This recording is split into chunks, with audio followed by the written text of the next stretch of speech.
பிள்ளைகளுக்காக ஜெபம். நீர் உலகத்தில் தெரிந்தெடுத்து எனக்கு தந்த மனுஷருக்கு உம்முடைய நாமத்தை வெளிப்படுத்தினேன். அவர்கள் உம்முடையவர்களாய் இருந்தார்கள். அவர்களை எனக்கு தந்தீர். அவர்கள் உம்முடைய வசனத்தை கைக்கொண்டிருக்கிறார்கள். நீர் எனக்கு தந்தவைகள் எல்லாம் உம்மாலே உண்டாயினவென்று இப்பொழுது அறிந்திருக்கிறார்கள். நீர் எனக்கு கொடுத்த வார்த்தைகளை நான் அவர்களுக்கு கொடுத்தேன். அவர்கள் அவைகளை ஏற்றுக்கொண்டு நான் உம்மிடத்திலிருந்து புறப்பட்டு வந்தேன் என்று நிச்சயமாய் அறிந்து நீர் என்னை அனுப்பினீர் என்று விசுவாசித்திருக்கிறார்கள். நான் அவர்களுக்காக வேண்டிக் கொள்கிறேன். உலகத்துக்காக வேண்டிக் கொள்ளாமல் நீர் எனக்கு தந்தவர்களுக்காக வேண்டிக் கொள்கிறேன். அவர்கள் உம்முடையவர்களாய் இருக்கிறார்களே. என்னுடையவைகள் யாவும் உம்முடையவைகள், உம்முடையவைகள் என்னுடையவைகள். அவர்களில் நான் மகிமைப்பட்டிருக்கிறேன். எனக்கு தந்த மனுஷர். நீர் உலகத்தில் தெரிந்தெடுத்து எனக்கு தந்த மனுஷருக்கு உம்முடைய நாமத்தை வெளிப்படுத்தினேன். அவர்கள் உம்முடையவர்களாய் இருந்தார்கள். அவர்களை எனக்கு தந்தீர். அவர்கள் உம்முடைய வசனத்தை கைக்கொண்டிருக்கிறார்கள். இயேசு கிறிஸ்து பிதாவினிடத்தில் ஜெபிக்கிற போது முதலாவதாக தமக்காக ஜெபித்துவிட்டு அதன் பின்பு தம்முடைய பிள்ளைகளுக்காக ஜெபிக்கிறார். அவர் உலகத்தாருக்காக ஜெபிக்கவில்லை. உலகத்திற்காக வேண்டிக் கொள்ளாமல் நீர் எனக்கு தந்தவர்களுக்காக வேண்டிக் கொள்கிறேன் என்று கூறி ஜெபிக்கிறார். இதனால் இயேசு கிறிஸ்து இந்த உலகத்தில் உள்ள மனுஷருக்காக எந்த ஜெபமும் ஏறெடுக்கவில்லை என்று சொல்ல முடியாது. அவர் மனுக்குலத்தார் எல்லோருக்காகவும் ஜெபிக்கிறார். நீர் என்னை அனுப்பினதை உலகம் விசுவாசிக்கிறதற்காக வேண்டிக் கொள்கிறேன் என்பதே இயேசுவின் ஜெபம். உலகத்தில் உள்ள ஜனங்கள் போரடிக்கப்படாத தானிய கதிர்களைப் போல குவித்து வைக்கப்பட்டிருந்தாலும் இயேசு கிறிஸ்து அவர்களுக்காகவும் ஜெபிக்கிறார். அவர்களை நேசிக்கிறார். அவர்களுக்காக தம்முடைய ஜீவனை கல்வாரி சிலுவையில் பலியாக ஒப்புக் கொடுக்கிறார். போரடிக்கப்படாத தானிய குவியலில் கோதுமை மணிகளும் இருக்கும், பதர்களும் இருக்கும். இவை இரண்டையும் பிரிக்கும் போது கோதுமை மணிகள் களஞ்சியத்தில் தனியாக சேர்த்து வைக்கப்படும், பதர்கள் சுட்டெரிக்கப்படும். இந்த பதர்களைப் போல பிரயோஜனம் இல்லாதவர்களுக்காக இயேசு கிறிஸ்து ஜெபிப்பதில்லை. இரண்டும் கலந்திருக்கும் போது கோதுமை மணியை பிரித்தெடுக்க வேண்டும் என்பதற்காக அதற்காகவே ஜெபிக்கிறார். அதுபோலவே இந்த உலகத்தில் கர்த்தருடைய பிள்ளைகளும் பிசாசின் பிள்ளைகளும் இருக்கிறார்கள். உலகத்தார் என்பது பிசாசின் பிள்ளைகளை குறிக்கும் வார்த்தையாகும். இயேசு அவர்களுக்காக ஜெபிக்கவில்லை. ஆனால் இந்த உலகத்தில் அவர்களோடு சேர்ந்திருக்கும் தம்முடைய பிள்ளைகளுக்காக ஜெபிக்கிறார். தம்முடைய பிள்ளைகளுக்காக பிதாவினிடத்தில் பரிந்து பேசுகிறார். தோட்டக்காரர் திராட்சை செடியை சுத்தப்படுத்தும் போது கனிதரும் கொடியை பராமரித்து கனி தராத காய்ந்து போயிருக்கும் சருகுகளை வெட்டி போடுவார். கனிதரும் கொடியின் மீது கரிசனையோடு இருப்பார். அதுபோலவே இயேசு கிறிஸ்து தம்முடைய பிள்ளைகளுக்காக பிதாவினிடத்தில் பரிந்து பேசுகிறார். இயேசு கிறிஸ்து ஒருபோதும் இந்த உலகத்திற்கு எதிராக ஜெபிக்கவில்லை. ஆனால் அவர் இந்த உலகத்தாருக்காக ஜெபிக்காமல் இந்த உலகத்தில் உள்ள தம்முடைய பிள்ளைகளுக்காகவே ஜெபிக்கிறார். இந்த உலகத்தின் பிள்ளைகளை இயேசு கிறிஸ்து சத்துருவின் கைகளிலே விட்டுவிடுகிறார். இயேசு கிறிஸ்து இந்த உலகத்தில் இருந்து யாரை தெரிந்தெடுத்திருக்கிறார் என்பது நமக்கு தெரியாது. தெரிந்து கொள்ளப்பட்டவர் யார் என்று நமக்கு தெரியாததினால் நாம் எல்லா மனுஷருக்காகவும் ஜெபிக்க வேண்டும். நான் பிரதானமாய் சொல்லுகிற புத்தி என்னவெனில், எல்லா மனுஷருக்காகவும் விண்ணப்பங்களையும் ஜெபங்களையும் வேண்டுதல்களையும் ஸ்தோத்திரங்களையும் பண்ண வேண்டும். நாம் எல்லா பக்தியோடும் நல்லொழுக்கத்தோடும் கலகமில்லாமல் அமைதலுள்ள ஜீவனம் பண்ணும்படிக்கு ராஜாக்களுக்காகவும் அதிகாரமுள்ள யாவருக்காகவும் அப்படியே செய்ய வேண்டும். நம்முடைய இரட்சகராகிய தேவனுக்கு முன்பாக அது நன்மையும் பிரியமுமாயிருக்கிறது. எல்லா மனுஷரும் ரட்சிக்கப்படவும் சத்தியத்தை அறிகிற அறிவை அடையவும் அவர் சித்தமுள்ளவராய் இருக்கிறார். யாருக்கெல்லாம் ஜீவன் இருக்கிறதோ அவர்கள் எல்லாம் ரட்சிக்கப்படுவதற்கு வாய்ப்பு இருக்கிறது. ஆகையினால் அவர்களுக்காக நாம் ஜெபிப்பது நமக்கு நியமிக்கப்பட்டிருக்கிற தேவ நியதி. இயேசு கிறிஸ்து மனு புத்திரருக்காக ஜெபிக்கிறார். பிதாவானவர் தமக்கு தந்த மனுஷருக்காக இயேசு கிறிஸ்து ஜெபம் பண்ணுகிறார். அவர்கள் தம்முடைய வார்த்தைகளை ஏற்றுக்கொள்ள வேண்டும் என்றும் அவற்றை விசுவாசிக்க வேண்டும் என்றும் இயேசு கிறிஸ்து ஜெபிக்கிறார். இவர்களுக்காக வேண்டிக் கொள்கிறதும் அல்லாமல் இவர்களுடைய வார்த்தையினால் தம்மை விசுவாசிக்கிறவர்களுக்காகவும் இயேசு கிறிஸ்து பிதாவினிடத்தில் வேண்டிக் கொள்கிறார். இயேசு கிறிஸ்துவின் வேண்டுதல்களும் விண்ணப்பங்களும் இனிமேல் நடைபெறப் போகும் சம்பவங்களுக்காக மாத்திரமல்ல, ஏற்கனவே நடைபெற்ற சம்பவங்களுக்கும் பிரயோஜனமாயிருக்கிறது. எல்லா இடங்களிலும் எல்லா காலத்திலும் உள்ள எல்லா விசுவாசிகளுக்காகவும் இயேசு கிறிஸ்து ஜெபிக்கிறார். தெரிந்து கொள்ளப்பட்டவர்களை பிதாவானவர் இந்த உலகத்தில் தெரிந்தெடுத்து இயேசு கிறிஸ்துவிடத்தில் தந்திருக்கிறார். இயேசு கிறிஸ்துவின் சீஷர்கள் பிதாவினால் தெரிந்து கொள்ளப்பட்டவர்கள். இயேசு கிறிஸ்துவின் சுவிசேஷத்தை அவர்கள் பிரசங்கம் பண்ண வேண்டும் என்பதற்காகவும் கிறிஸ்துவின் சபையை அவர்கள் ஸ்தாபிக்க வேண்டும் என்பதற்காகவும் பிதாவானவர் அவர்களை உலகத்தில் தெரிந்தெடுத்து இயேசு கிறிஸ்துவுக்கு தந்திருக்கிறார். சீஷர்கள் எல்லாவற்றையும் விட்டு இயேசு கிறிஸ்துவை பின்பற்றுகிறார்கள். சீஷர்களின் வாழ்க்கையில் இது ஒரு முக்கியமான தீர்மானம். கிறிஸ்துவின் சுவிசேஷத்தை அறிவித்து அவருடைய சபையை ஸ்தாபிக்க வேண்டும் என்பதே சீஷர்கள் இயேசு கிறிஸ்துவை பின்பற்றுவதற்கு அடிப்படை காரணமாகும். இதுவே சீஷத்துவத்தின் ரகசியம். பிதாவானவர் சீஷர்களை இயேசு கிறிஸ்துவிடம் தரவில்லை என்றால் சீஷர்கள் தங்களை இயேசு கிறிஸ்துவிடம் ஒப்புக் கொடுக்க மாட்டார்கள். எல்லாவற்றையும் விட்டுவிட்டு அவர்கள் இயேசுவை பின்பற்றி செல்லவும் மாட்டார்கள். அப்போஸ்தலர்களும் அப்போஸ்தல ஊழியமும் இயேசு கிறிஸ்து சபைக்கு தந்திருக்கும் வரமாகும். இயேசு கிறிஸ்து இந்த வரத்தை சபைக்கு தருவதற்கு முன்பாகவே பிதாவானவர் இந்த வரத்தை இயேசு கிறிஸ்துவுக்கு கொடுத்திருக்கிறார். இயேசு கிறிஸ்து மனுஷருக்காகவே இந்த வரத்தை பிதாவினிடத்தில் இருந்து பெற்றுக்கொண்டார். இதை மனுஷருக்கு கொடுக்க வேண்டும் என்பதற்காகவே பெற்றுக்கொண்டார். இயேசு கிறிஸ்துவுக்காக ஊழியம் செய்கிறவர்கள் இதை தியானித்து பார்த்து இயேசு கிறிஸ்துவின் ஊழியத்தை செய்ய நம்மை பூரணமாக அர்ப்பணிக்க வேண்டும். கர்த்தருடைய ஊழியக்காரர்களாகிய நாம் எல்லோருமே இந்த உலகத்தில் பிதாவினால் தெரிந்து கொள்ளப்பட்டவர்கள். பிதாவானவர் நம்மை இயேசு கிறிஸ்துவிடம் கொடுத்திருக்கிறார். பிதாவானவர் எனக்கு கொடுக்கிற யாவும் என்னிடத்தில் வரும். என்னிடத்தில் வருகிறவனை நான் புறம்பே தள்ளுவதில்லை. அவர் எனக்கு தந்தவைகளில் ஒன்றையும் நான் இழந்து போகாமல் கடைசி நாளில் அவைகளை எழுப்புவதே என்னை அனுப்பின பிதாவின் சித்தமாயிருக்கிறது. தம்மால் தெரிந்து கொள்ளப்பட்டவர்களை குமாரனுக்கு கொடுக்க பிதாவுக்கு அதிகாரம் உள்ளது. அவர்கள் உம்முடையவர்களாய் இருந்தார்கள் என்று இயேசு கிறிஸ்து பிதாவிடம் கூறுகிறார். மனுஷர் எல்லோருமே சிருஷ்டிக்கப்பட்ட சிருஷ்டிகள். மனுக்குலத்தார் தேவனிடத்தில் இருந்தே தங்களுடைய ஜீவனை பெற்றுக் கொள்கிறார்கள். மனு புத்திரர் தேவனால் சிருஷ்டிக்கப்பட்டவர்களாக இருந்தாலும் மனுஷருடைய இருதயம் துன்மார்க்கம் நிறைந்ததாக இருக்கிறது. தேவனை வஞ்சிக்கிற சுபாவம் மனுஷரிடத்தில் காணப்படுகிறது. மனுஷர் எல்லோரும் தேவனை விட்டு வீழ்ந்து போனாலும் இந்த மனுக்குலத்தில் இருந்து தேவன் தமக்கு உரியவர்களை தெரிந்து கொள்கிறார். அவர்கள் ரட்சிக்கப்பட வேண்டும் என்பதற்காக பிதாவானவர் அவர்களை இயேசு கிறிஸ்துவிடம் ஒப்புக் கொடுக்கிறார்.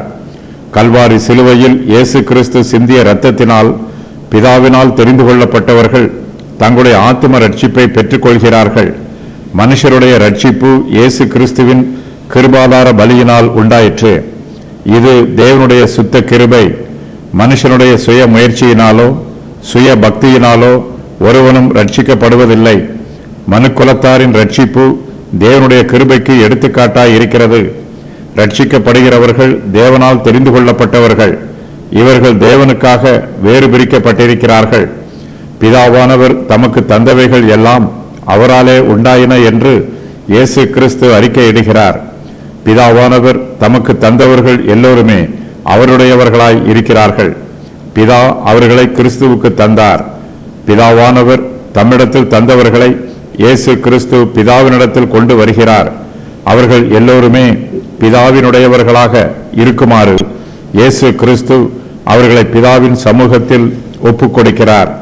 பிதாவானவர் குமாரனிடத்தில் தம்மால் தெரிந்து கொள்ளப்பட்டவர்களை தந்தார்.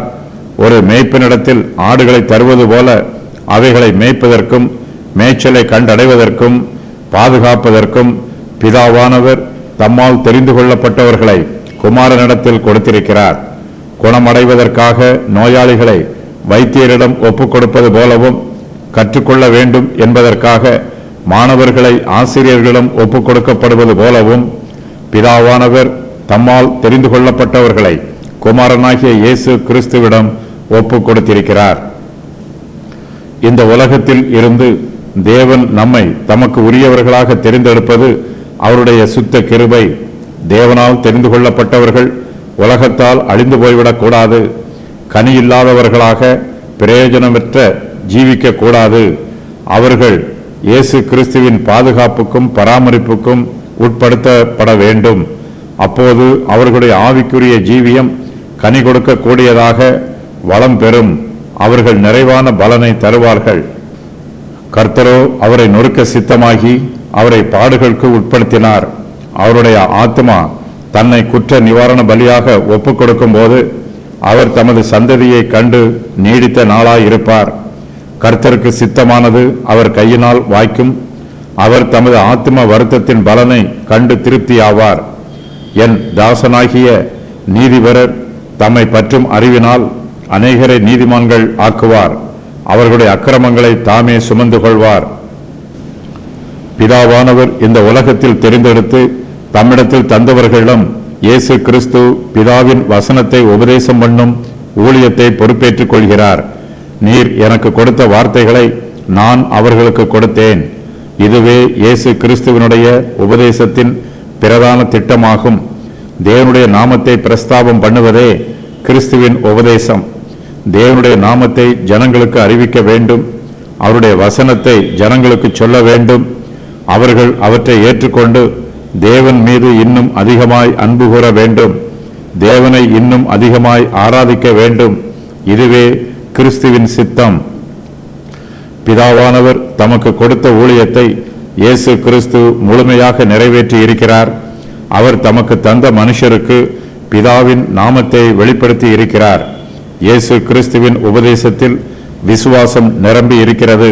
பிதாவானவர் தம்மிடத்தில் எப்படிப்பட்ட ஊழியத்தை கொடுத்தாரோ அதை குமாரனானவர் அப்படியே செய்து முடித்திருக்கிறார். தேவனானவர் தமக்கு கொடுத்த வார்த்தைகளை குமாரன் அவர்களுக்கு கொடுத்திருக்கிறார். கிறிஸ்துவின் ஊழியக்காரர்களாகிய நாமும் கர்த்தருடைய வார்த்தைகளை பிரசங்கம் பண்ணும்போது இயேசு கிறிஸ்துவின் இந்த முன்மாதிரியை பின்பற்ற வேண்டும். பரிசுத்த ஆவியானவர் நமக்கு கொடுக்கும் வார்த்தைகளை மாத்திரமே நம்முடைய பிரசங்கத்தில் பயன்படுத்த வேண்டும்.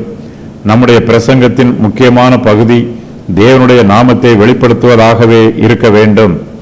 இயேசு கிறிஸ்து இந்த உலகத்தில் ஊழியம் செய்யும் போது தம்முடைய நாம மகிமையை தேடாமல் பிதாவையே மகிமைப்படுத்தினார். மனு புத்திரருக்கு தேவனுடைய நாமத்தை வெளிப்படுத்த வேண்டும் என்பது மாத்திரமே இயேசு கிறிஸ்துவின் ஊழியமாக இருக்கிறது. இயேசு கிறிஸ்துவின் வார்த்தைகளும் அவர் செய்த அற்புதங்களும் அடையாளங்களும் தேவனுடைய நாமத்தை வெளிப்படுத்துவதற்காகவே கிரியை செய்கிறது. பிதாவினிடத்தில் சேரும் சிலாக்கியத்தை குமாரன் மாத்திரமே பெற்றிருக்கிறார். ஆகையினால் தேவனுடைய ரகசியங்களையும் தெய்வீக சத்தியத்தையும் மனுக்குலத்திற்கு வெளிப்படுத்தும் சிலாக்கியம் இயேசு கிறிஸ்துவுக்கு மாத்திரமே உண்டு. இயேசு கிறிஸ்து மாத்திரமே மனுஷருடைய ஆவிகளில் பிரவேசிக்க கூடியவர். இயேசு கிறிஸ்துவினால் மாத்திரமே மனுஷருடைய இருதயங்களில் கிரியை செய்து தேவனுடைய ரகசியங்களை புரிந்து கொள்வதற்கு உதவி புரிய முடியும். கர்த்தருடைய ஊழியக்காரர்களாகிய நம்மால் கர்த்தருடைய நாமத்தை அறிவிக்க மாத்திரமே முடியும்.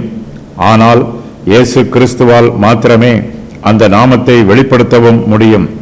ஊழியக்காரர்கள் தேவனுடைய வார்த்தையை மனுஷரிடத்தில் பேசலாம். ஆனால் இயேசு கிறிஸ்துவோ தம்முடைய வார்த்தைகளை நம்மோடு பேசுவது மாத்திரமல்ல, அந்த வார்த்தைகளை நம்முடைய இருதயத்திற்குள்ளும் பதியச் செய்கிறார்.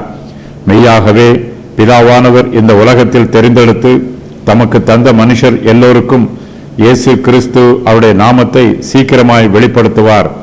சர்வ சிருஷ்டிக்கும் சுவிசேஷத்தை அறிவிக்கும் கட்டளையை இயேசு கிறிஸ்து தம்முடைய ஊழியக்காரருக்கு கொடுத்திருக்கிறார். நாம் விசுவாசத்தோடும் உண்மையோடும் சுவிசேஷத்தை அறிவிக்கும் போது தெரிந்து கொள்ளப்பட்ட மனுஷருக்கு இயேசு கிறிஸ்து தேவனுடைய நாமத்தை வெளிப்படுத்துவார்.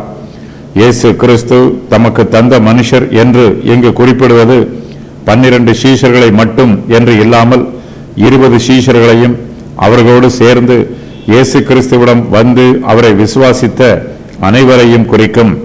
இயேசு கிறிஸ்து இந்த மனுஷரை பற்றி குறிப்பிடும் காரியங்கள்: நீர் உலகத்தில் தெரிந்தெடுத்து எனக்கு தந்த மனுஷருக்கு உம்முடைய நாமத்தை வெளிப்படுத்தினேன். அவர்கள் உம்முடையவர்களாய் இருந்தார்கள். அவர்கள் உம்முடைய வசனத்தை கைக்கொண்டிருக்கிறார்கள். நீர் எனக்கு தந்தவைகள் எல்லாம் உம்மாலே உண்டாயின என்று இப்பொழுது அறிந்திருக்கிறார்கள். உலகம் அவர்களை பகைத்தது. நான் உலகத்தான் அல்லாதது போல அவர்களும் உலகத்தார் அல்ல. அவர்களில் நான் மகிமைப்பட்டிருக்கிறேன். நீர் அவர்களை எனக்கு தந்தீர். நான் அவர்களுக்கு நித்திய ஜீவனை கொடுத்திருக்கிறேன். நீர் எனக்கு தந்தவர்களை காத்து கொண்டு வந்தேன். கேட்டின் மகன் கெட்டுப்போனானே அல்லாமல் அவர்களில் ஒருவனும் கெட்டுப்போகவில்லை. நீர் எனக்கு கொடுத்த வார்த்தைகள், நீர் எனக்கு தந்தவைகள் எல்லாம் உம்மாலே உண்டாயின என்று இப்பொழுது அறிந்திருக்கிறார்கள். நீர் எனக்கு கொடுத்த வார்த்தைகளை நான் அவர்களுக்கு கொடுத்தேன். அவர்கள் அவைகளை ஏற்றுக்கொண்டு நான் உம்மிடத்திலிருந்து புறப்பட்டு வந்தேன் என்று நிச்சயமாய் அறிந்து நீர் என்னை அனுப்பினீர் என்று விசுவாசித்திருக்கிறார்கள். பிதாவானவர் தம்மிடத்தில் தந்தவர்களை இயேசு கிறிஸ்து பாதுகாக்கிறார், பராமரிக்கிறார். அவர்களுக்கு பிதாவின் நாமத்தை வெளிப்படுத்துகிறார். அவர்கள் பிதாவின் வசனத்தை கைக்கொள்ளுகிறார்கள். பிதாவானவர் இயேசு கிறிஸ்துவுக்கு தந்தவைகள் எல்லாம் அவரால் உண்டாயின என்று இப்போது அறிந்திருக்கிறார்கள். இயேசு கிறிஸ்து அவர்களுக்கு கொடுத்த வார்த்தைகளை ஏற்றுக்கொண்டு அவர் பிதாவினிடத்தில் இருந்து புறப்பட்டு வந்திருக்கிறார் என்பதை நிச்சயமாய் அறிந்து கொள்கிறார்கள். பிதாவானவர் குமாரனை அனுப்பியிருக்கிறார் என்றும் விசுவாசிக்கிறார்கள். பிதாவானவர் இந்த உலகத்தில் தெரிந்தெடுத்து குமாரனிடத்தில் தந்த மனுஷர் மத்தியில் இயேசு கிறிஸ்துவின் உபதேசம் வல்லமையாய் கிரியை செய்கிறது. கிறிஸ்துவின் வார்த்தை வெற்றி பெறுகிறது. பிதாவானவர் தமக்கு கொடுத்த வார்த்தைகளை இயேசு கிறிஸ்து அவர்களுக்கு கொடுக்கிறார். அவர்கள் அவைகளை ஏற்றுக்கொள்கிறார்கள். ஒரு விதையை ஏற்றுக்கொள்ளும் நிலத்தை போல தேவனால் தெரிந்து கொள்ளப்பட்டவர்கள் கர்த்தருடைய வசனத்தை ஏற்றுக்கொள்கிறார்கள். பூமியானது மழை நீரை ஏற்றுக்கொள்வது போல கர்த்தருடைய பிள்ளைகள் சத்திய வசனத்தை ஏற்றுக்கொள்கிறார்கள். தண்ணீரை பூமி உறிஞ்சி குடிப்பது போல விசுவாசிகள் வசனத்தின் சாரத்தை தங்கள் ஆத்மாவிற்குள் உறிஞ்சி குடித்து ஆத்ம தாகத்தை தணித்துக் கொள்கிறார்கள். இயேசு கிறிஸ்துவின் வசனம் சத்திய வசனமாக இருக்கிறது. இயேசு கிறிஸ்து தேவனுடைய வசனத்தை அவர்களுக்கு கொடுக்கும்போது அவர்கள் அதை ஏற்றுக்கொள்கிறார்கள். வசனத்தின் பிரகாரமாக ஜீவிக்க தங்களை ஒப்புக் கொடுக்கிறார்கள். கிறிஸ்துவின் கட்டளைக்கு நாம் கீழ்ப்படிந்தால் மாத்திரமே அந்த கட்டளைகளை நமக்கு பெற்றுக்கொள்ள முடியும். இயேசு கிறிஸ்து தங்களுக்கு கொடுத்த வார்த்தைகளை விசுவாசிகள் ஏற்றுக்கொள்ள வேண்டும். இந்த வசனம் ஒரு சில விசுவாசிகளுக்கு மாத்திரம் புதிதாய் கொடுக்கப்படும் வசனம் அல்ல. எல்லா தேசங்களிலும் உள்ள எல்லா பிள்ளைகளுக்கும் எல்லா காலங்களிலும் வாழும் தேவனால் தெரிந்து கொள்ளப்பட்ட அனைவருக்கும் பிதாவின் வசனம் கொடுக்கப்படுகிறது. பிதாவானவர் தமக்கு கொடுத்த வார்த்தைகளை இயேசு கிறிஸ்து அவர்களுக்கு கொடுக்கும்போது அவர்கள் அதை ஏற்றுக்கொள்கிறார்கள். வார்த்தையின் அர்த்தத்தை புரிந்து கொள்கிறார்கள். இந்த வார்த்தையை ஏற்றுக்கொண்டதினால் இயேசு கிறிஸ்து பிதாவினிடத்திலிருந்து புறப்பட்டு வந்தவர் என்பதை நிச்சயமாய் அறிந்து கொள்கிறார்கள். அத்தோடு பிதாவானவர் குமாரனை அனுப்பியிருக்கிறார் என்பதையும் விசுவாசிக்கிறார்கள். இயேசு கிறிஸ்துவின் எல்லா ஊழியங்களும் எல்லா வல்லமைகளும் ஆவியானவரின் எல்லா வரங்களும் எல்லா கிருபைகளும் எல்லா ஆறுதல்களும் தேவனிடத்தில் இருந்தே வருகிறது. தேவனுடைய கிருபையினால் இவை அனைத்தும் திட்டமிடப்பட்டிருக்கிறது. தேவனுடைய நாம மகிமைக்காகவே இவை அனைத்தும் மனுஷருக்கு கொடுக்கப்படுகிறது. மனுஷருடைய ரட்சிப்பில் தேவனுடைய நாமம் மகிமைப்படுகிறது. நம்முடைய ஆத்மாவுக்கு இளைப்பாறுதல் வேண்டுமானால் நாம் தேவனுடைய வார்த்தையை தியானம் பண்ண வேண்டும். அவர் கொடுக்கும் வார்த்தைகளை ஏற்றுக்கொள்ள வேண்டும். வார்த்தைகளின் கருத்தை அறிந்து அதை விசுவாசிக்க வேண்டும்.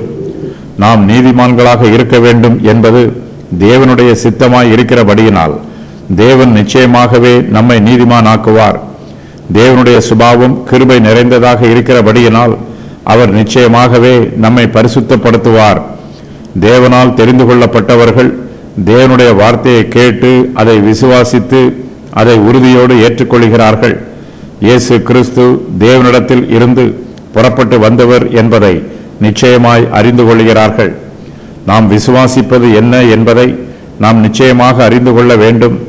சத்தியமாவது என்ன என்பதை நாம் புரிந்து கொள்ள வேண்டும். எல்லா சத்தியங்களையும் நம்மால் பூரணமாக அறிந்து கொள்ள முடியாமல் போகலாம். பரிசுத்த ஆவியானவர் நமக்கு உபதேசம் பண்ணும்போது சத்தியத்தை அறிந்து கொள்ள அவர் நமக்கு உதவி புரிவார். சகல சத்தியத்திற்குள்ளும் ஆவியானவர் நம்மை வழிநடத்துவார். நாம் தரிசித்து நடவாமல் விசுவாசித்து நடக்கிறோம். ஆகையினால் நம்முடைய விசுவாசம் எப்போதுமே உறுதியுள்ளதாக இருக்க வேண்டும். இயேசு கிறிஸ்து தேவனிடத்தில் இருந்து புறப்பட்டு வந்திருக்கிறவர் என்பதை நாம் நிச்சயமாக அறிந்து கொள்ள வேண்டும். இந்த சத்தியத்தை நாம் நிச்சயமாக விசுவாசிக்க வேண்டும்.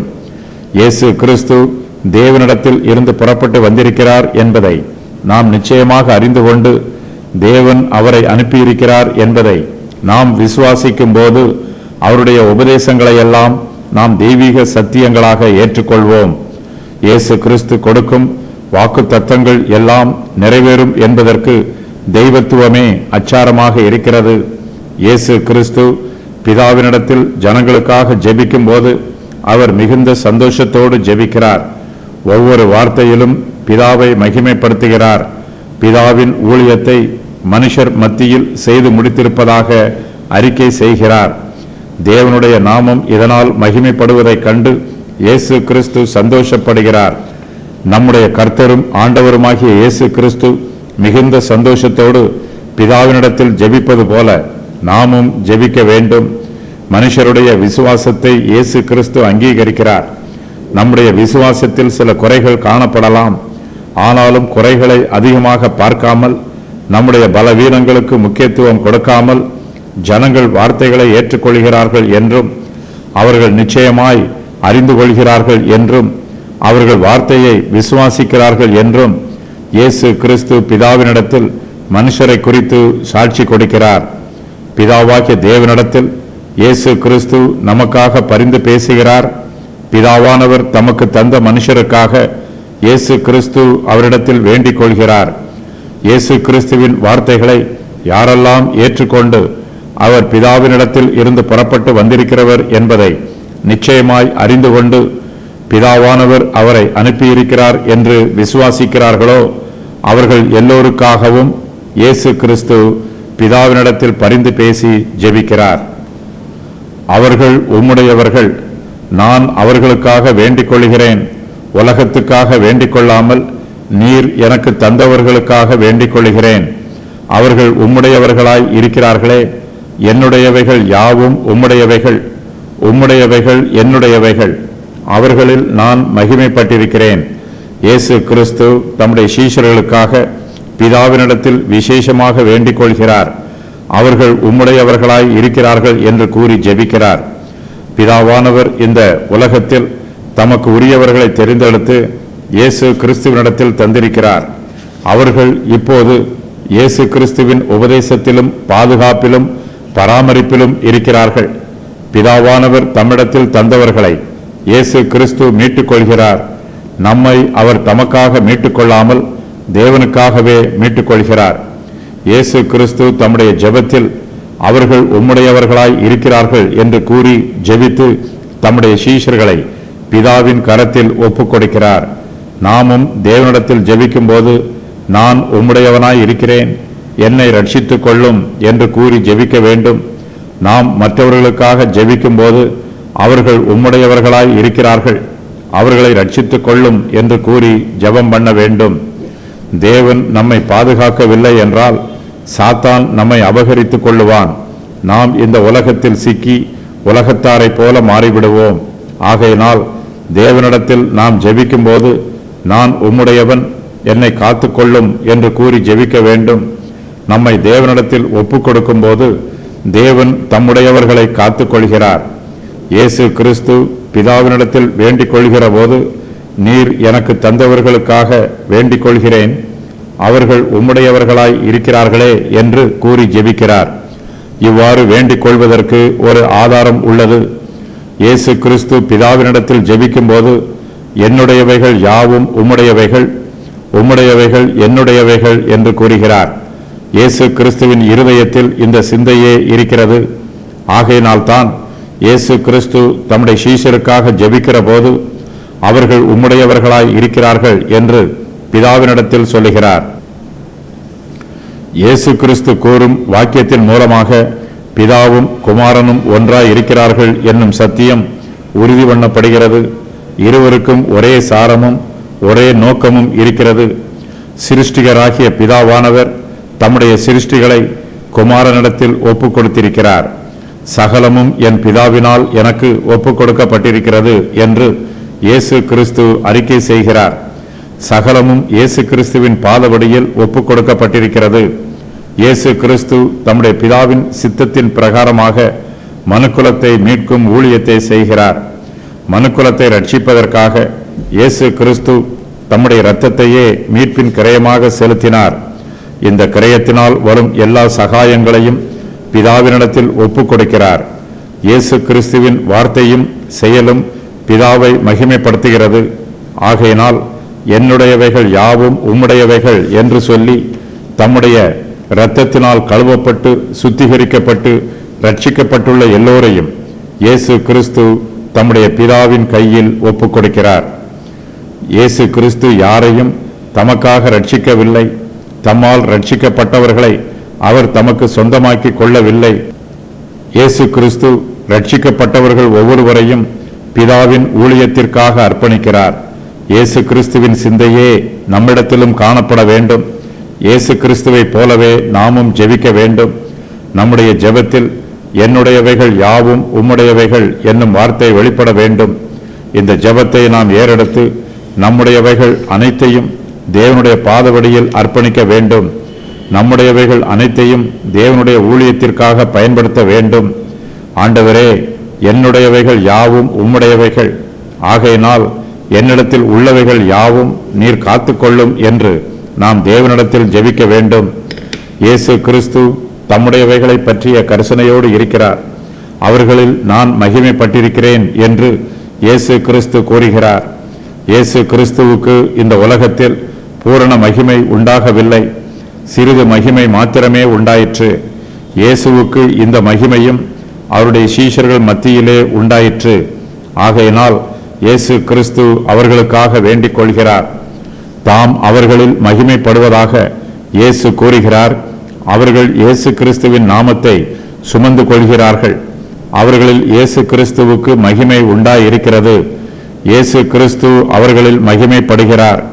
ஆகையினால் அவர்களை குறித்து கரிசனையோடு இருக்கிறார். அவர்களை பிதாவினிடத்தில் ஒப்புக் கொடுக்கிறார். பிதாவானவர் குமாரனை மகிமைப்படுத்த வேண்டும் என்று சித்தமுள்ளவராக இருக்கிறபடியினால் அவர் கிறிஸ்துவின் சீஷர்களை காத்துக்கொள்வார். ஏனெனில் இயேசு கிறிஸ்து தம்முடைய சீஷர்களில் மகிமைப்படுகிறார். இயேசு கிறிஸ்து யார் மூலமாக மகிமைப்படுகிறாரோ அவர்கள் எல்லோரும் பிதாவின் கரத்தில் ஒப்புக் கொடுக்கப்பட்டிருக்கிறார்கள். இயேசு கிறிஸ்துவுக்கு உரியவர்களாகிய நாம் பிதாவுக்கும் உரியவர்களாக இருக்கிறோம். இயேசு கிறிஸ்து தம்மிடத்தில் விசுவாசம் வைத்திருப்பவர்களுக்காக வேண்டிக் கொள்ளும் காரியங்கள், நீர் அவர்களை தீமையினின்று காக்கும்படி வேண்டிக் கொள்கிறேன். நீர் எனக்கு தந்தவர்கள் நம்மை போல ஒன்றாய் இருக்கும்படிக்கு நீர் அவர்களை உம்முடைய நாமத்தினாலே காத்துக்கொள்ளும். அவர்கள் என் சந்தோஷத்தை நிறைவாய் அடைய வேண்டும். உம்முடைய சத்தியத்தினாலே அவர்களை பரிசுத்தமாக்கும். அவர்களும் சத்தியத்தினாலே பரிசுத்தமாக்கப்பட்டவர்கள் ஆகும்படி அவர்களுக்காக நான் என்னைத்தானே பரிசுத்தமாக்குகிறேன். பிதாவே, உலக தோற்றத்துக்கு முன் நீர் என்னில் அன்பாய் இருந்ததை உலகம் ஏற்றுக்கொள்வதாக. நான் எங்கே இருக்கிறேனோ அங்கே அவர்களும் என்னுடனே கூட இருக்க விரும்புகிறேன். நீர் எனக்கு தந்த என்னுடைய மகிமையை நீர் எனக்கு தந்தவர்கள் காணும்படியாக வேண்டிக் கொள்கிறேன்.